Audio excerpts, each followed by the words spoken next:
Hello guys, welcome back to my channel. Today in this video I will show you how to fix keyboard click sound not working on iPhone. First of all, subscribe to my YouTube channel and press the bell icon to get new tech videos.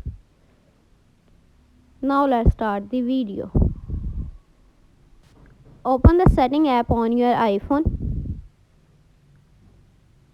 On the setting page, scroll down, tap sound and haptics. On the haptics page, scroll down, tap keyboard feedback, turn on sound. Sometimes the keyboard sound does not work because the iPhone is on silent mode. Make sure silent mode button is turned off. Thanks for watching this video.